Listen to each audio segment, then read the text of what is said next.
7:07 p.m. Central Daylight Time.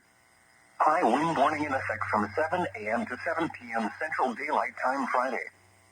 Southwest winds 25 to 40 miles per hour with gusts up to 65 miles per hour expected. The areas affected include portions of north and central Texas. The hazardous weather conditions are expected from 7 a.m. to 7 p.m. Central Daylight Time Friday.